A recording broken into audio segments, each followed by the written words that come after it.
has this been the best week of nerd news of all time? Maybe. That's what we're here to discuss today on episode 8 of One Movie After Another. I am one of your hosts, Sean, and of course, I'm joined by my great co-host, Joseph. Joseph, how are you doing today? I'm doing fantastic. Seen a lot of movies this week. Can't wait to talk about a certain one. I know there's a lot of things that happened during a certain event last week that we'll catch up on, but yeah, it's been a good week. How about you, dude? Good. I'm doing good too. I just still working, still making that money, and not really a whole lot else going on. Curb Your Enthusiasm is still great. I think. Oh yeah, I watched The Sheep Detectives recently. It was awesome. Peak. I expected to like it, but I didn't expect to love it. Like I was genuinely getting emotional watching it. Like it's very touching, very simple but heartfelt movie. And like, is the mystery all that great? It's debatable, but I think it works for the movie, and I had a good time with it. So happy about that. And then obviously I It's a saw End great of Oak first Street. step for a murder mystery for a family. Like if you don't want your kid watching Knives Out, that's what I recommend. Like you want to watch a murder mystery that's not bloody, Sheep Detectives. Yeah, I agree. It's destined to be like a classic among like for kids movies Like ish. Peg. Just because like Pig, what? Yeah, you never see, or not Pig, Babe. Like The Babe. I think pig with Nicolas Cage. Oh God, no, no, no, no. That's a Kids, stay great away from kids that one. movie. That's a great kids movie. You know I'd show what? that to my little cousins. Never mind. Watch it, kids. Have a great time with Exactly. it. Exactly. Well, I guess yeah. So that's enough about me. But let's get into it. So, first thing we want to bring up is a show that released this past weekend. Lanterns. Lanterns on HBO.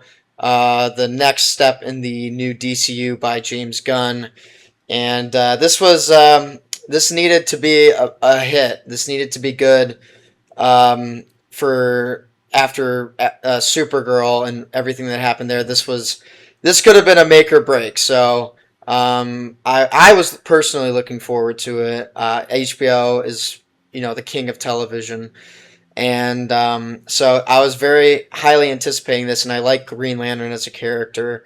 So now we're here, and Lanterns is here. So I'll throw it over to you, Joseph, first before I give my thoughts. What did you think of the first episode of Lanterns? There's a reason why it's one of the most highest rated DC projects right now, in this era of DC, because I think it's great. I remember sitting here on this couch right here with my wife. We reacted to it, and yeah, we both had a great time with it. It's so kind of like simplistic in the way it goes with its pacing, but what I loved about it was it doesn't give you all the answers in each scene. It's a true murder mystery mixed in with DC universe isms throughout. Like obviously it's a Green Lantern show, but it's also a story about a guy who is learning from somebody that doesn't want to teach him, and that guy also respects him at the end of the day, which I found really fascinating. Because the one thing that, if this didn't work, the show would be automatically a failure. The chemistry between Kyle Chandler and Aaron Pierre, but immediately when Aaron gets into the car, I felt like I knew these guys. I felt like these guys have known each other for quite some time, and I am so fascinated to see their relationship explored. Now, are you okay if we get into spoilers? If I say a big spoiler warning here for people? 'Cause Let's hold off right now until after I give my thoughts on okay, it, just so people can got you, have a general basis of what we think. But after that, got you. yeah, because I already know what you're going to talk about. And I called it, and my wife can attest to it. I said this a year ago when they were doing this, Hmm. because it's smart. So for the people that are crying, I'm sorry. Get over it, because I think there's more to it than you're thinking about. Just leave it People, at that. if you Just know, leave it at that. yeah, Just leave yeah. it at that. Just If you leave. No, know, no if you spoilers. No know, spoilers. yeah, yeah. If you know, you know. But yeah, I Exactly. think it's a show that if you didn't believe in the chemistry, it would flop. It would immediately flop, and I would not care because the whole show, this whole episode, was just about them, really, and how they work together, and how they don't work well together, and the interrogation scene, the shot with how you see everybody's reactions all encompassed in one single frame, chef's kiss. Just even little details like that. And it was the buildup. So, sure, there wasn't a whole lot going on in a sense. There's not a lot of action, and I don't feel like that's going to be this show. And if you think that you are just expecting a lot of action, you're going to be disappointed. I think there will be, and it's going to be bonkers crazy, but it's about the build. And for a first episode, I think what they did to lay the foundation of this world, this version of Green Lanterns, who Hal is and where he is at and where John is at and his upbringing and making him into the man that he is today and how he really wants to be the next Green Lantern, easily one of my favorite shows of the year right now. And I know that's crazy, and it's just based off one show, but I'm fully confident behind the people that are making this because I love their previous work, and I think they're going to take great care with this story. It really does feel like True Detective meets Lanterns. Those are my quick thoughts.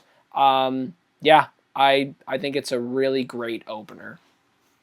If you had to give like the episode a rating, what would you give it? An 8 out of 10, solid 8. Good. That's awesome. Or Great sorry, take. star rating 4 out of 5. 4 out of 5, 8 out of 10. It's whatever. It's fine. Um, all right. Yeah. I guess I getting into my thoughts. I echo a lot of what you were saying. Like it was just a great first episode. Like so many shows have a hard time, getting off the ground, but I think this one, figuratively and literally, since they fly in the show, um, it really is able to get up and just and run with it. The True Detective vibes are there, and I love the chemistry between Kyle Chandler and Aaron Pierre. Aaron Pierre is, I mean, he came onto the scene for me with Rebel Ridge, and I really loved him in that. And when they were talking about him being John Stewart, I was very excited. I was like, he's got to get it. He's got to get it. And thankfully he did because he's fantastic in this so far, and it's only been one episode. And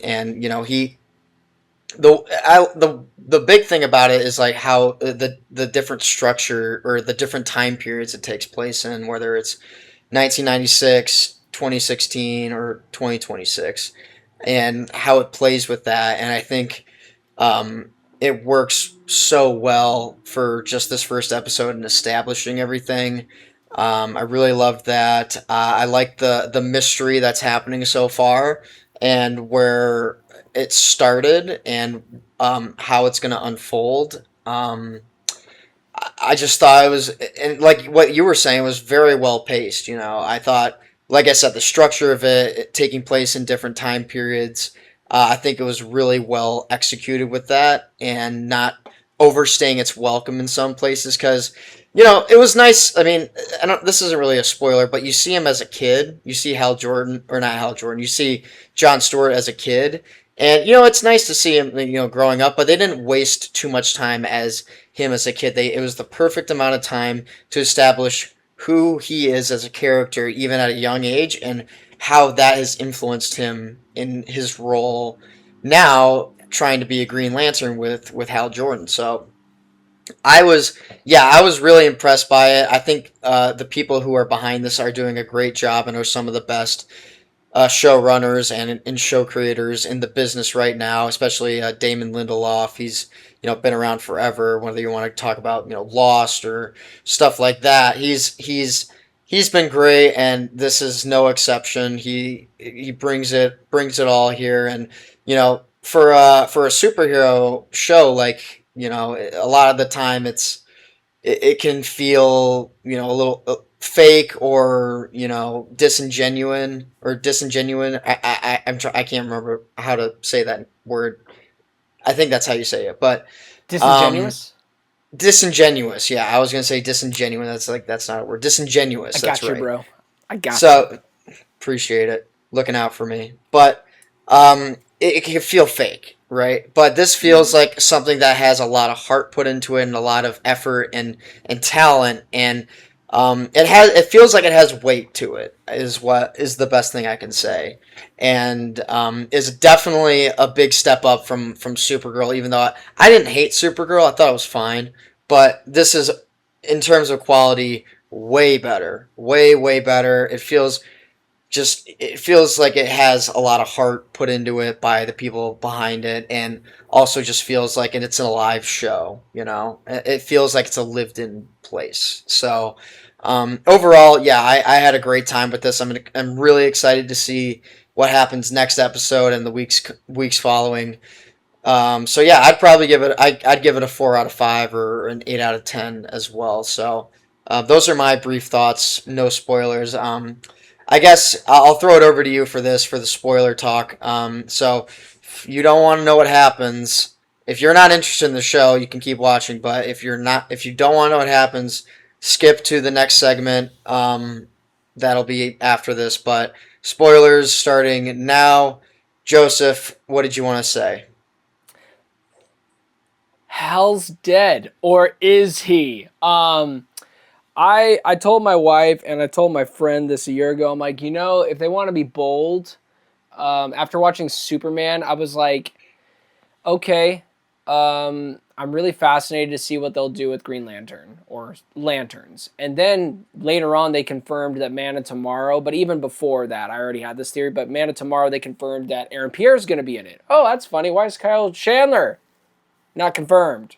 Because he's going to be the murder that they investigate. I think that was the premise that if I was writing a show, I'd be like, that would be a really polarizing but kind of bold Last Jedi move to do for the fans.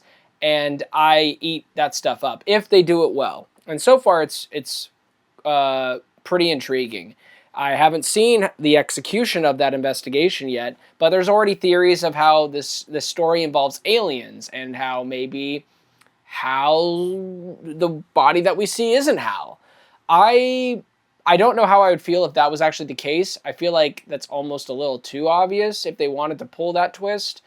I really enjoyed the idea of no, Hal is just dead, and John it's up to him to figure out where's the ring, and who did this.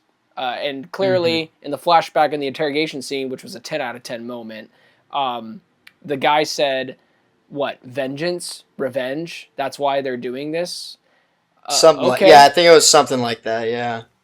So it's getting my brain to think of all these things. And the other thing that I thought of, just really brief, I love that, and I just wanted to say I called it. I wish I freaking recorded myself. I wish I sent a video to James Gunn saying, hey, you know what?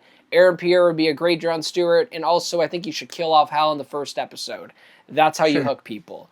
And literally everything happened that way. I'm not lying. I called it with Aaron Pierre's casting. I remember seeing Rebel Ridge like you, being like, this dude should be John Stewart. And then a month later, he was John Stewart. I'm like, frick, I need to record myself next time. But yeah, I think it was a bold move that we haven't seen the payoff yet, but I like the idea, and I cannot wait to see the next, 7 episodes to see how they'll do it. And the other thing that fascinates me is Guy Gardner. Because when Hal says there's only one lantern that is supposed to be on the planet, now it opens up this whole other door of opportunity and storytelling of, okay, what's up with Guy then? Like, how exactly does this work into the story? And I hope he's not just like a 5-minute cameo. I hope it's a bit more than that. Like, even if it's just one episode. But I'm fascinated to see his involvement in this. And the connection with Hal, because I think there's a lot to that they could really explore, other than just, hey, remember him? He was in Superman. I think there's some really cool storytelling pieces that they can set up for Man of Tomorrow, and possibly with Brainiac, with where they could end things. Because this is the last project outside of Clayface that is before Man of Tomorrow. I know there might be Creature Commandos or something. Nobody's going to watch that. Sorry, James. I want to watch it. I'm excited, but also nobody cares. Like, let's just be honest. Nobody cares about that show. People are here for Lanterns and Clayface and then Man of Tomorrow. But those are my quick spoilery thoughts. I wanted to talk about it briefly because I think it's a bold choice and I hope it pays off. And I am really interested to see how they're going to tackle Guy Gardner in this show, in the story. But yeah, that's me on that. Like, what did you think of that, dude? Like, when you saw that moment happen at the end, are you feeling pretty confident with that choice, or do you think it's a pretty risky one that might not turn in their favor? I think he's not dead. Is my thing. I don't think Okay, he's so actually dead. I think it because in the trailer they were like a couple months. I don't remember when it came out, but it was like the second or third trailer that came out.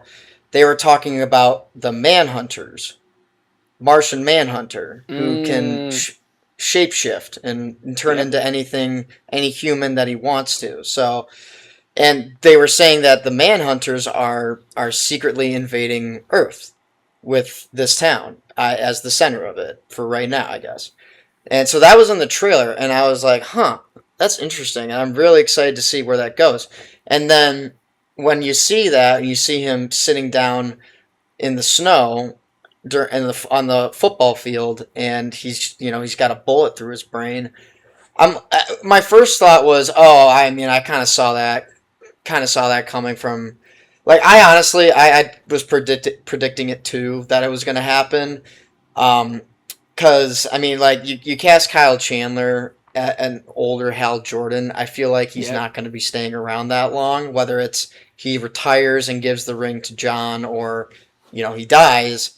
Like, I feel that made a lot of sense for the casting, and seeing it, I was like, yeah, I saw that coming, but it's still surprising. But then I thought about it. I'm like, wait a minute. If these guys can shapeshift, doesn't that mean that they could shapeshift into him? And be like the Manhunters can shape into any person they want. They can shape into to Hal Jordan if they wanted to, as like a distraction or something like that. Who knows?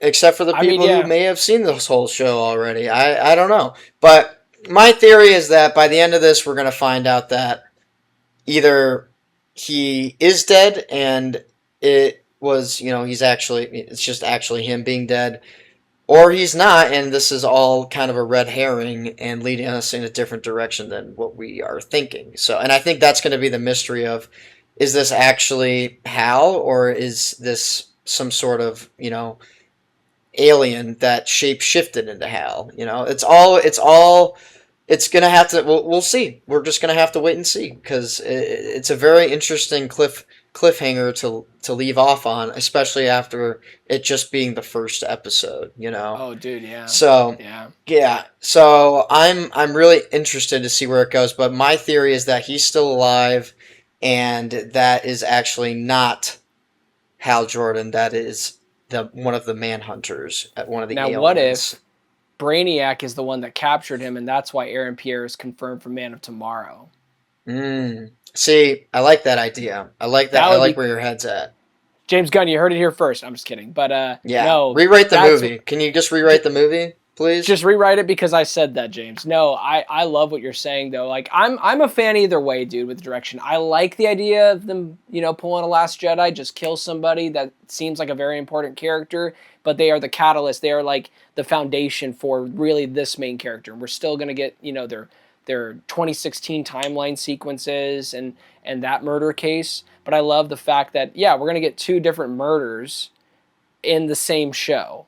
I think that's Right. really, I think that's so cool, and but I won't be surprised. Yeah, like with you now that you're talking and with that mindset of it could just be a Martian Manhunter and they're just keeping him captive somewhere potentially, and they're just they want something from him. We know Sinestro's in this too. I don't know how he's involved, but yeah, dude, you got my mind going now. I love this show, and it's only been one, and Yeah, it's been one episode, and it's already making you think. That's how you know it's a good show. That's why I like it so much too. It's just because it feels so different than the other projects that we've gotten so far. Like, it has the humor, sure, but it's got that grittiness to it that I really appreciate, and it works really well. with this idea of having these Green Lanterns be, cops in a small town in Kansas or something, or Nebraska. And so I think it works really well. It makes the universe feel much bigger and more alive than it just feeling the same kind of, beat over and over again, compare like with Yeah. Superman and Supergirl feeling a lot similar to each other. And that's why I'm really excited for Clayface too, because it's a completely different direction than most would expect. So I'm happy. It all comes down to execution, and right now Lanterns is firing on all cylinders. So I'm really happy about that, and I am very excited to see where it goes next. So with that, let us know what you guys think of the first episode of Lanterns and what your theories are moving forward. So leave it down in the comments. Give a like, share, comment, all that. Moving on, um, what we're going to talk about next? D23 baby. Yes, sir. D23s, because we gotta follow that comic book genre, guys. And Mm-hmm. obviously there was other things that are coming out. Like we got Coco 2, which I'm super excited about. We got Frozen Trace. I'm freaking pumped for Frozen 3. Come on, it's gonna be easily $1 billion movie. I don't care. Oh yeah, Zootopia 3, another $1 billion movie. A Incredibles lot of good 3, stuff. billion Incredible. A dollar lot of movie. threes. A lot of threes. Yeah. A lot of billions of dollar potential for freaking Mm-hmm. Pixar, Disney Animation Studios. But we are here. Sean and I are here to talk to all of you about Marvel's time, Marvel's panel. I guess we can talk about the X-Men casting. Sean, what did you think about that? Like, do you feel confident about these casting choices for like Professor X, Adam Driver being Mr. Sinister, and obviously there's the hot topic with Indy, and I'm seeing a lot of different discourse. It's like almost I feel like 50-50 right now. Where do you kind of land with the X-Men right now? Do you feel like it was a good time to do it, and just overall impressions on the casting? Yeah. So I really didn't know what to expect from the casting. I haven't really been paying attention to it that much, but what I'll tell you is I've been really, really interested in this new X-Men movie. I really like the X-Men. I think they're a lot more interesting of characters than most Marvel characters out there, other You're than maybe right. Spider-Man and all that. So I really like the X Men, and we haven't had a great X Men movie in over a decade. So I'm really interested in how this is going to turn out. What I thought of the casting is I really like it. I really like it. Kit Connor as Cyclops, I think, is a very good choice. He's a great actor and really fits the mold of Cyclops pretty well. If he can act as a leader and lead the X Men, I'm looking forward to seeing that. Samara Weaving as Emma Frost, no complaints there. I'm totally sold on that. She I can had a do feeling. anything, and yeah, I mean, she's perfect for the role. So I think she fits the mold of Emma Frost pretty well, and I'm excited to see how that plays out and the different banter that all these characters are going to have together. Um, is this Christopher Abbott, right? Is it Christopher Abbott Yeah, yeah. as Charles Xavier? See, that's Oh yeah. interesting. I thought that was very interesting, but I like it. I do like it. I think I can see it very well, especially for going younger than a Patrick Stewart or something like that. I think it works really well, and he obviously has hair, so shave his hair off and trim the beard and whatnot. I'm sure he'll look really really good.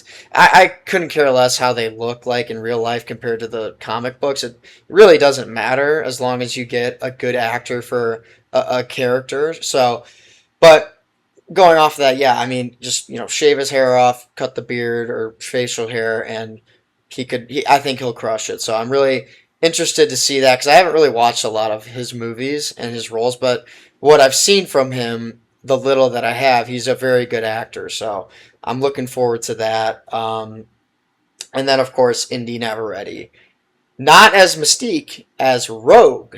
Rogue casting, which I did not see that coming. I was either thinking she was gonna be like Mystique or some other what's the girl's name who Kitty. not Kitty Pride. It's not Katana, is it? No, it's Oh, she's got Psylocke, maybe. yeah, Psylocke. That's right. Yeah, Yep, Psylocke. That's what I was thinking of. I I could have thought seen like that. maybe yeah. See, I could have seen that too, 100%.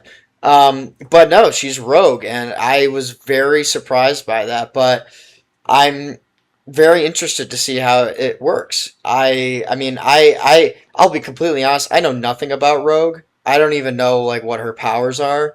So I'm curious to see how that goes and how she portrays it. But I mean, if they trust her to be that character, I believe it. She's a great actress. She was great in Obsession. She was great in Superman and Lois. She's been great in everything she's done for the most part, and I'm very happy for her. She's having one hell of a year, Oh and yeah. Oh my yeah, God. she's yeah. I mean, I don't think she would have ever imagined being in this position last year. No way. Mm-mm. But Mm-mm. like, I'm really happy for her, and I think she's going to crush the role. But only time will tell, and see if that's true. So we'll see. We'll have to wait until 2028, and then I'm forgetting the name of the actress who's playing Storm. But Maya I mean, Boyd she's a or Maya Maya Boyd. Boyd. I, Maya mhm. Maya Boyd. But she looks to be great for the part too. I think this is her first feature film as well. So making your debut in a Marvel movie as your first movie, I think that's a good thing to put on your resume. I think Oh that's yeah. that's amazing. That's so congratulations to her. I'm very excited for her, and she looks like she's a very talented young woman, and I'm very excited to see what she has to bring for Storm, because I didn't think Storm was going to be, I don't think they were going to announce Storm at D23, but I was proven wrong. So I was very happy about that. So, and Adam Driver, of course, as Mr. Sinister. Another character I don't really know a whole lot about, but I'm interested to learn more. He looks to fit the part, and he's been wanting to be in a Marvel movie for a while, and they finally made it happen. And I'll just say I'm glad he's not Magneto, because I don't think I would have bought him as a Magneto type, but I think he fits perfectly as Mr. Sinister, even with the lack of a lack of knowledge that I have on him. So overall, I mean, I really like it. I think it's very inspired. It's very out. Some of them are like, you can definitely see it, but I think others are a lot more unique and interesting than something that like you would like play it by the rules and just get the fan cast that everybody wants. Like, no, they went out and got people that you wouldn't have expected in these roles, especially with Storm and Rogue being played by two people, one who's never been in a movie before, and another one who everybody thought was going to be a completely different character, and somebody else thought, and people thought someone else was going to be Rogue. So, but yeah, enough of my rambling. I really like the casting. What do you think? I agree with everything that you said. To keep it brief, because I'm basically just gonna be saying the same thing. But um, the Kit Connor casting, been following that guy since Rocket Man. I think he's a really Hmm. fantastic actor. I haven't seen the Netflix show Heartstoppers. I was about to say Hot Stoppers. I bet that's what some people call it. But I'm sure. yeah, Yeah, I'm sure. like I'm sure he's great in it. I just haven't seen it. But I right when I heard, I'm like, yep, I buy it, and I actually see him already with the iconic look. Maybe a new updated outfit, or maybe it's going to be more comic accurate, like what they're doing with Doomsday. I don't really care, like you, as long as you get a good actor. It doesn't need to be 100% accurate. They just need to be a good actor, and I want a good story. And I love the director attached. Yet again, Jake Schreier, who did Thunderbolts. Immediately when I heard the news that he was attached, I'm like, yeah, I this is easily one of my most anticipated Marvel movies, and this casting kind of proves how I believe Marvel is finally I'm going to say this fully after Doomsday. If it's a good movie, Marvel's back. I'm not one of those people that, Mm. oh, ebbs and flows. Oh, they're back. Oh, they're not. No, they will be back after Doomsday. If Doomsday is great, Marvel's back. Hmm. And then Secret Wars is going to be the swan song, and I think they'll find a nice way to wrap things up so that way we can be in a different universe. And it's a beautiful way to say, hey, guess what? The X-Men will be the next chapter. Maybe I'm missing another project before that, but I believe that will be the next movie right after Secret Wars next Christmas. I Because think yeah, it's I think they're all releasing in 2028. You got X-Men, yep, Black Panther 3, and yep. Ghost Rider. It's gonna be So the peak. It's yeah, gonna be a peak freaking summer, dude. It's a summer. Now I won't be surprised if they push some of that stuff. I genuinely won't be that surprised. But they got a great lineup, dude, and it's a that to me seems like a beautiful like restart. But it's not gonna be restart. They already confirmed they're not rebooting the MCU. I think there will be some things that will be definitely different, but it'll just be a focus on a different side of the MCU, yeah. maybe. Um, so not a reboot, but maybe just something different. So I'm looking forward to that, and that's kind of like my feeling with this casting is that wow, we are now in a new era. I think this is signifying to me the new era of like when they announced Chris Evans as Captain America, uh, Chris Hemsworth is Thor. Like this, to me, that's the feeling I get because they're locked in this for a minimum 10 years, if not Oh 20. yeah, Like, 100%. they're not going anywhere, and They God already willing, have an keep them X-Men. safe. They're gonna have an X-Men trilogy like Oh, in those 10 years at least. oh, dude, yeah, and I think it's beautiful. Like, I'm so excited to talk about Indy real quick. Is yeah, I don't think she expected this. Rumors are she turned down Heat 2 to be in this. That's how hot of her career moment this is for her. She is on Hmm. fire right now. She could have been rumors yet again. Don't quote me, but she supposedly was offered a role with Leonardo DiCaprio, Austin Butler, like holy crap. This girl is on fire right now, and I respect it. I respect why she probably wanted to do this because at the end of the day, she just seems like one of us. She just seems like somebody who is a fan and is excited. She's passionate. And for all the people that are poo pooing on this casting, how about you get yourself a role? Because I guarantee you're not in this business at all. But if Yeah. you are, respect to you, respect. But for the people that aren't, just shut up and stop typing because that's what you're Just go doing. That's touch all. grass, bro. Go Like touch grass. She's seriously, 5'1". She needs to be at who least 5'5". Like, yeah, shut like up. yeah, and Wolverine was supposed to be like 5'7" or Thank something, you. and Hugh Jackman's like 6'5" or whatever. Who Thank you. cares? It Thank does you. it does not matter at all. It Like does not matter. it really doesn't. And guess what? Guess what? She's going to be shorter than everybody else anyway. It wouldn't really matter if she's 5'5" or 5'1" or 3 feet tall. She's going to be she's going to be shorter than most of the characters. It doesn't. It like I said, it doesn't matter. It's a physical attribute that means absolutely nothing. It doesn't add anything to the character. It's just And that's she just how tall they are. and she's gonna do a great job. I feel Oh so yeah. and like on the performance level, I believe in everybody. Christopher Abbott was something that I didn't expect. I know it was between him and Tom from the show Ozark. Low key, I kind of Hmm. wanted him. I really think he would have been an amazing Professor X, but clearly there was just a disconnect, and Christopher was better. So I'm going to trust in that process that they believe Christopher is the one that will be our Professor X. And I think underrated film that you guys should check out. I actually like this movie a lot, and it's because of him. Wolfman. I thought he was incredible in that movie. Mm. Is it the best werewolf movie? No, but he really made the experience unique and quite heartbreaking. And he just is a great actor. So yeah, I'm excited for that. Obviously excited for Adam Driver. Come on. Excited for whoever's going to play Magneto whenever they announce that. But I think the one that stood out to me the most actually is the Storm casting because I never heard of her, Maya Boyd. All I know is that, hey, number one, I guess she's a Broadway actress or a Juilliard actress, one of the two. And number two, she got this role. So I am excited to see what she's going to do, because that means they saw, I don't know, hundreds of people, maybe just 50 people or thousands, but they said she is our Storm, which says to me, translation, she was really good in the audition. So we should be excited for this.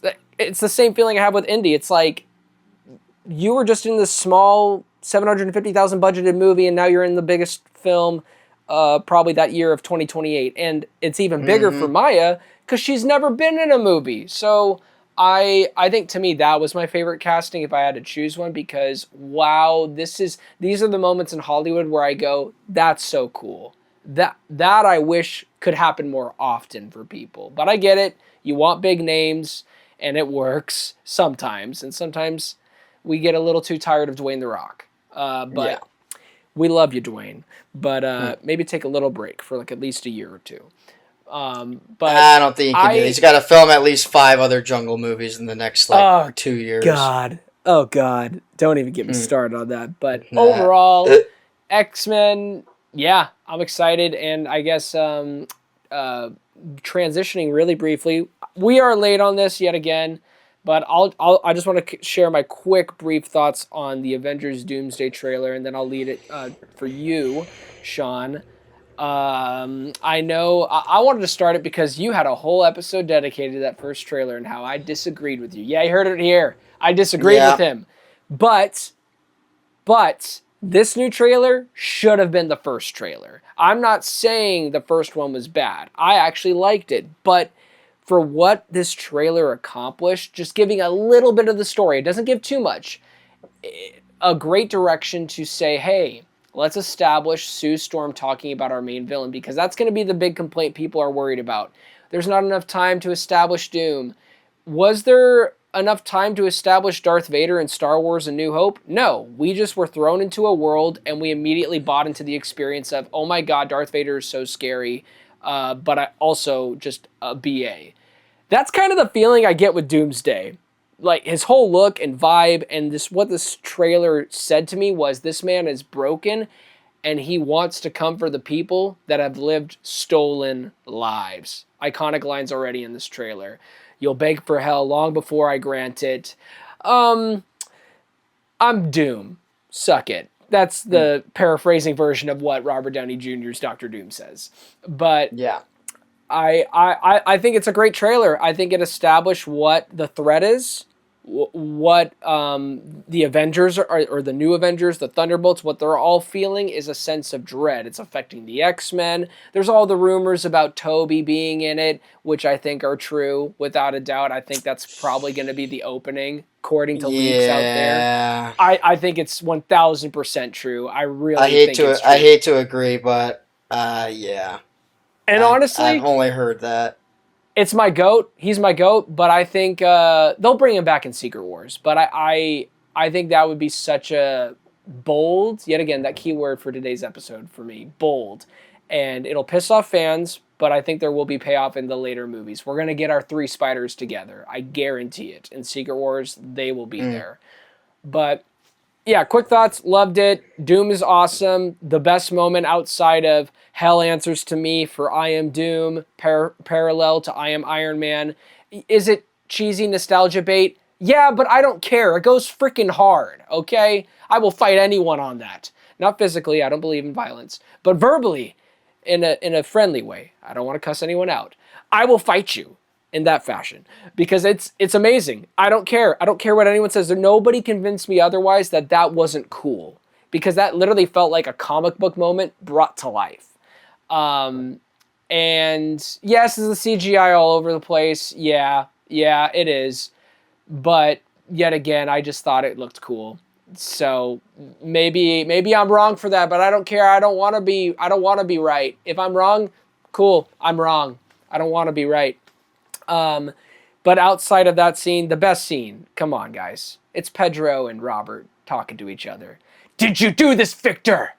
That's the performances I need to see. These are actually amazing actors, and that for the first time in a while in an MCU movie, outside of like some moments in Thunderbolts where I was like, these are some high caliber actors going all out.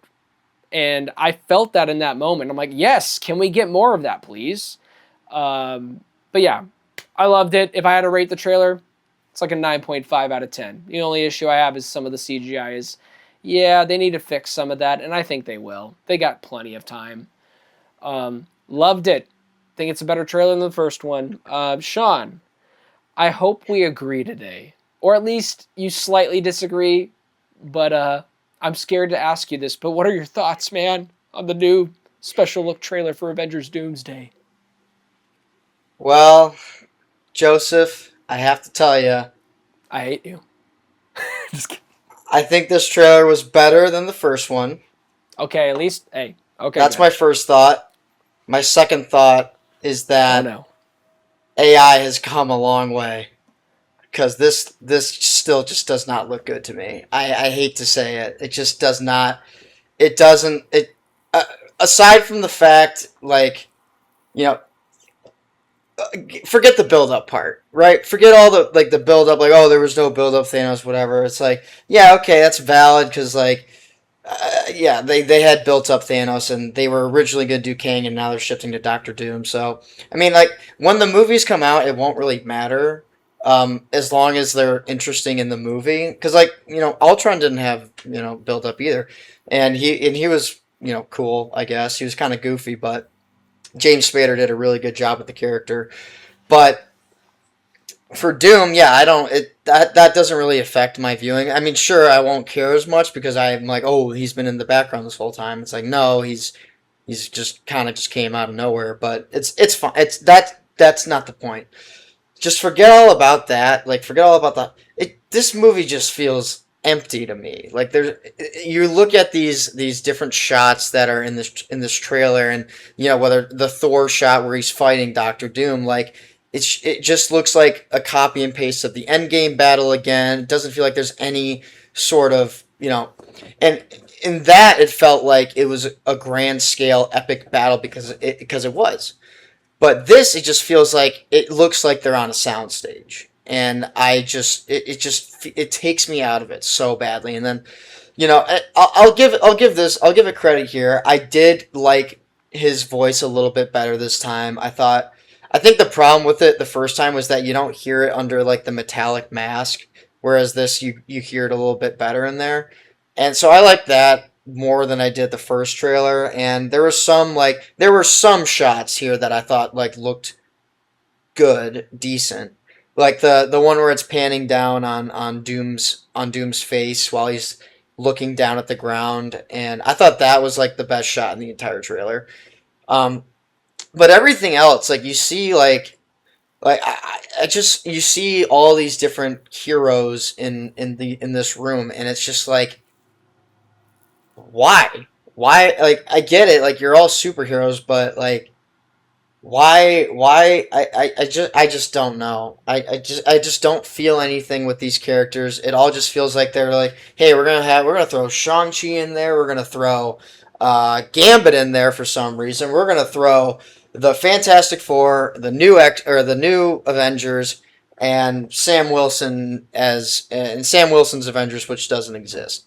And you see it all. It just feels like they're just throwing everything at the wall and seeing what sticks right now. And they're like, the only interesting character that I like is Thor, and because he's been around for so long, I've had a chance to grow with him and see his story and where it's gone. And but then you hear him, like, in the first trailer, he's like, oh, it's the most dangerous threat I've ever seen. You can't just put that in the first trailer and expect me to believe that, because you faced Thanos, who wiped out half of the universe, and you're gonna say, like, you've just met this guy.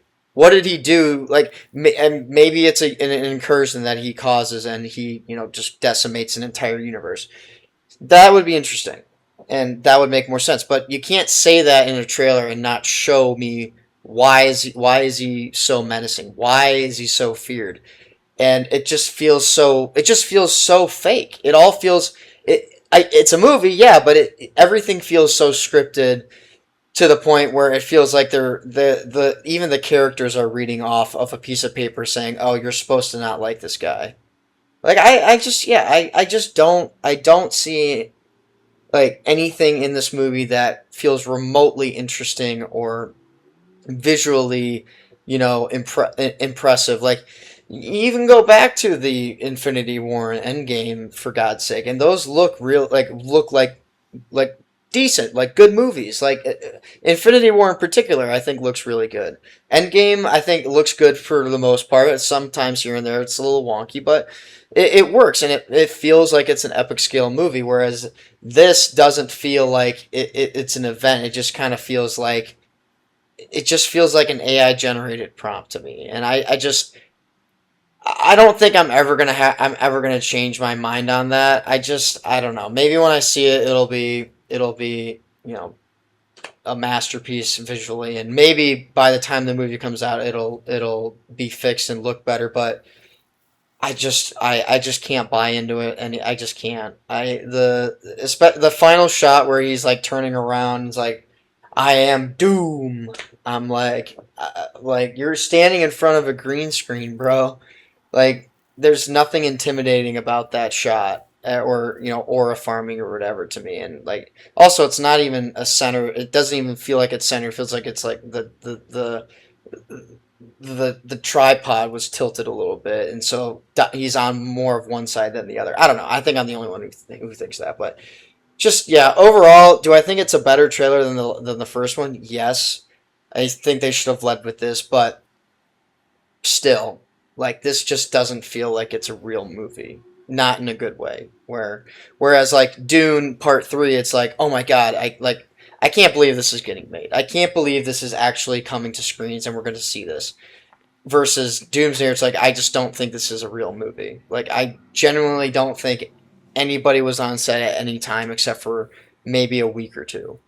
So those are my thoughts. I'm sure I'm going to get a lot of hate for that, but that's just how I feel. I'm obviously going to go see it. It's going to make a lot of money, but the quality of the movie is that's still up in the air. And right now, these trailers are not doing it any favors. So those are my thoughts. So Joseph, I'm sorry to disappoint you, but it Hey, is at the what end it of the is. day, at the end of the day, I respect you, but you are wrong, my friend. I'm just kidding, but you are. No, That's what somebody I who's that's something somebody would say if they were wrong. well, I'll say this, man. I get what you're saying because on the visual level, I can understand where you're coming from because I'm not gonna like counter argue with you there because when people look at something, it's either gonna convince them on something or it's just simply not, and that's something that I think overall majority of the audience is probably excited for this movie. I mean, it did 65% more better pre-sales than Spider-Man: Brand New Day, so I think that's a pretty good sign. But I still have no idea how much this movie's going to make. I think it's going to be, my guess is this, it's going to be a bigger opening than Spider-Man Brand New Day, No, but nope, I think so. no shot, no But hear me, chance. but hear me out. It'll either get like 10 million shy away from it or it's going to be over and it'll be the new highest grossing opening weekend of all time. Or not or, sorry, I think that. But I don't believe it's going to match the overall total of Spider-Man Brand New Day. Why? Because I think Brand New Day will be considered a better movie and more people are going to rewatch that. I think Doomsday is going to get everybody in the theaters during that Christmas time, right? But it will drop probably after Christmas significantly. Like you'll still get the people rewatching it during Christmas because it's the week before Christmas. So those first 2 weekends are going to be pretty epic for Doomsday. But Yeah, I don't think it's going to reach, like it's going to cap at like 2.1 billion, I believe. I believe it will make more than No Way Home. I just don't think it's going to reach Brand New Day. I think it'd be cool because then, Marvel's going to be like, "Yay, we make good movies again and we're making money." But I will agree on this sense with a lot of people. I think Spider-Man's just going to be a better movie, yeah, better quality. Uh, that I'm not arguing with anybody. I'm not saying Doomsday is going to be even top 10 MCU. I hope it's a top 20. That is like my hope. I hope it's around that 8 range. I'm not expecting a 9 or a 10. I'm praying for an 8. I am like praying for an 8 out of 10. I'm praying If for it's at least like a 6, because like I that's I like need my it to be better than ceiling Age right of now. Ultron. I need it to be better than Age of Ultron. That's my bar. And Well, I it's actually think not. It people doesn't visually look better than Age of Ultron. I'll tell you that. that's where I disagree. I think it does look pretty good. But that's Mm. opinions. That's opinions. I think the last shot is epic. Like I said, it's a comic book shot brought to life. And do I think it's perfect? Am I saying it's perfect? No. Like I said, they're going to need to fine tune some things because that is complaints that I have heard online. Like what you're saying, you are not alone. I think for our audience, I think most people will probably agree with you because a lot of the cinephiles out there do see Marvel for what it is, and it's a roller coaster amusement park ride. And what they need But to go I'm back fine to with is, that. I'm fine with there being like I'm fine. I accept the fact that these movies are not like it's not high art. I don't treat it as high art. Every movie gets treated differently. Like I have higher expectations for a Christopher Nolan movie or a Denis Villeneuve movie or somebody like that versus a superhero movie where it's like I just would like to be entertained and have a good time while also there being like a semi decent story here and some good action here and there. Whereas like a director like Christopher Nolan or Denis, I'm like I am expecting the absolute best out of you because I know you can deliver this. So let's see it. And the superhero movies like in the MCU, I mean, I've never treated them as, super high art, which, they don't need to be. Movies are movies. They don't always need to be a philosophical and deep thing. Like, just look at John Wick. Like, everybody likes John Wick, and it's just an action movie. But the action is really good. And that's why those movies work. It doesn't have the deepest story. It's a very simple and easy to follow story. And the same thing goes for superhero movies like this. And I just think that what this movie is trying to present is something that is just trying to recapture what Infinity War and Endgame were doing, but with Doctor Doom. And that could be interesting and cool if it visually looked like a real movie and it felt like it had weight, where it just doesn't. And you're telling me that opening shot didn't like just like get you riled up in like a positive way? Because bro, the what throne the looks one where so. he's sitting on the throne?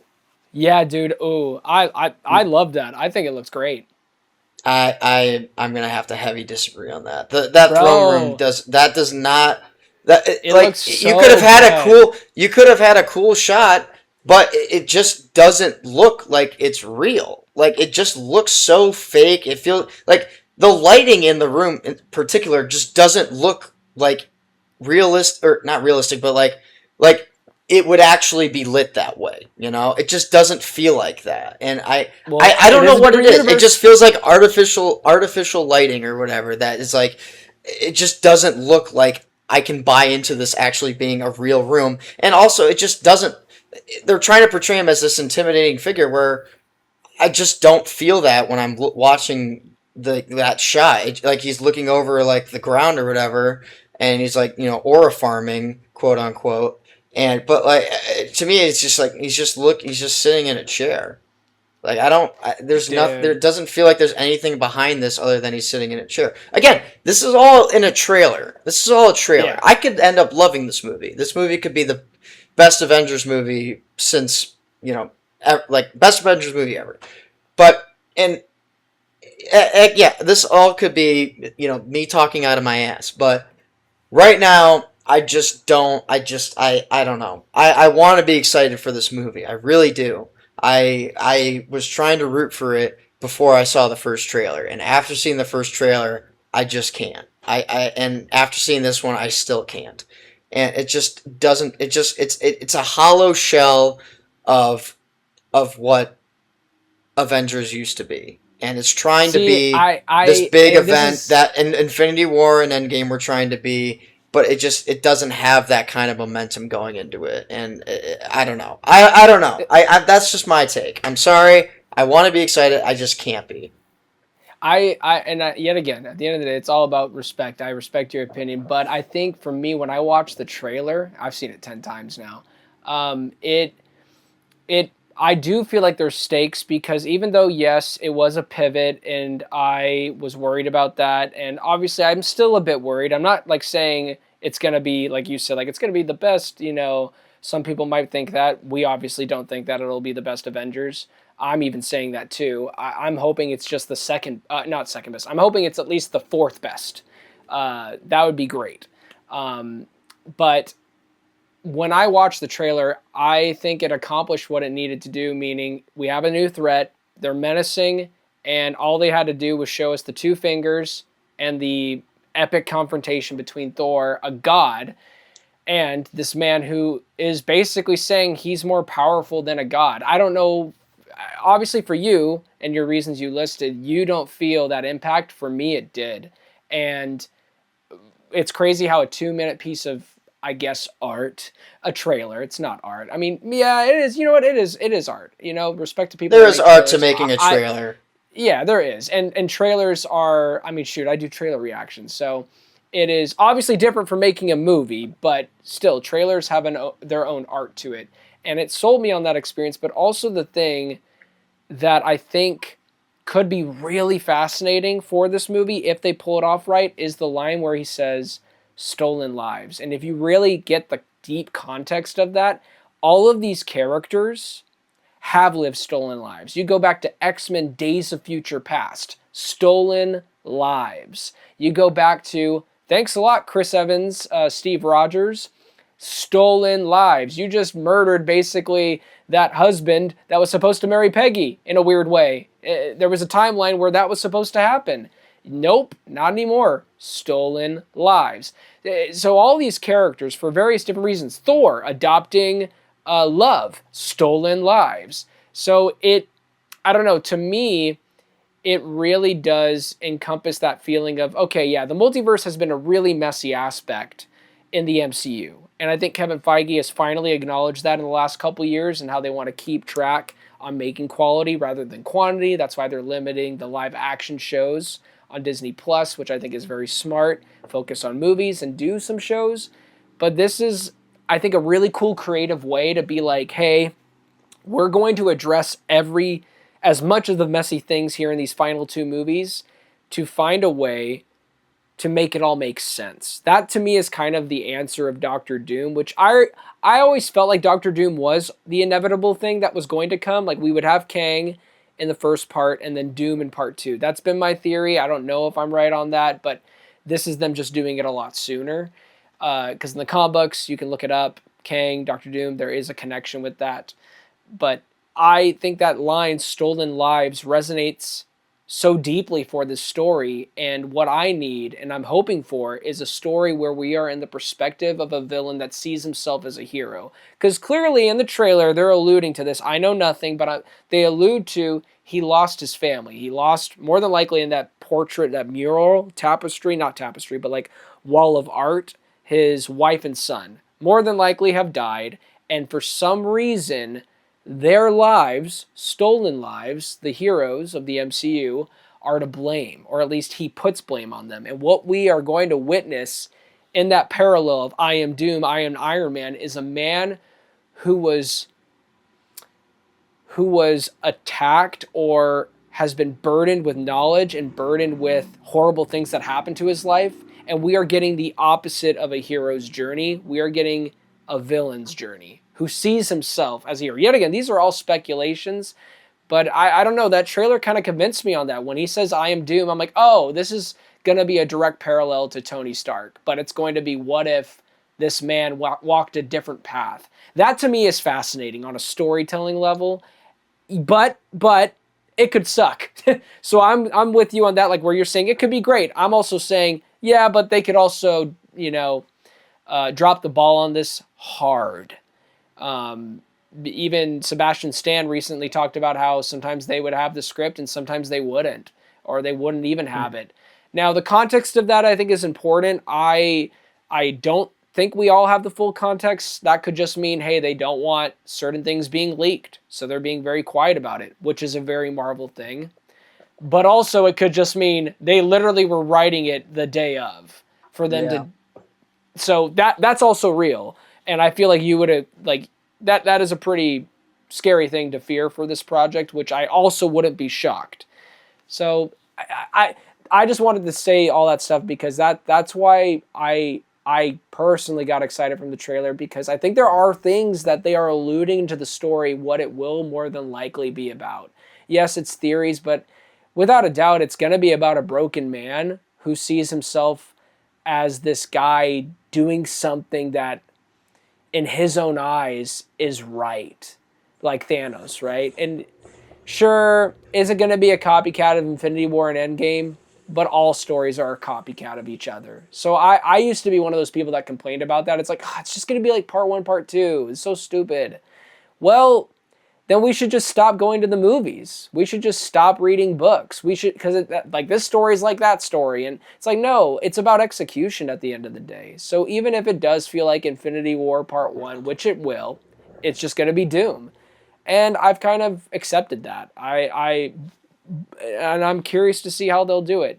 But I love this dude because it's like you feel so differently, but you're also like still kind of positive on it. But for me, it's like I'm on like this other planet, and I love that about film because I can't wait, dude, for December 17th to happen, and then we talk about it, and we might be on the complete opposite spectrum from one another. I might be like, I hated it, and you might be like, I loved it.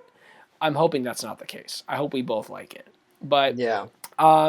Guys, because we all live busy lives, we're actually going to have to wrap up this episode because I have things to do. Yes. Got to get you out of here.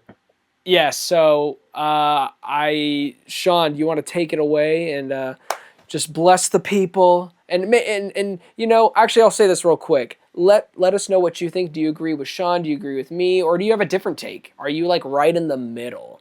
I'm curious to hear your guys' thoughts because I love this. At the end of the day, this is what film discussion should look like. We're not yelling at each other. We're not saying, you know what, you're stupid. You know what? I held back saying that actually. Me too. Actually, I hope we clip those moments. Be like, you just see me going, oh, this guy. You're so dumb. You're so stupid. Bro, just accept AI. Just do it. No. Yes. That's what you're asking me to do. Yes, just do it. Just AI. Everybody love it. Joe and Anthony Russo did not make this movie. It was made by Sora AI 4. Yes. And I'll be there. But no. I'm not a fan of AI. Oh, we're going to open a new can of worms here. Let's go. Oh, God. AI? Mm-mm. Bad news bears. That's my quick thoughts on AI.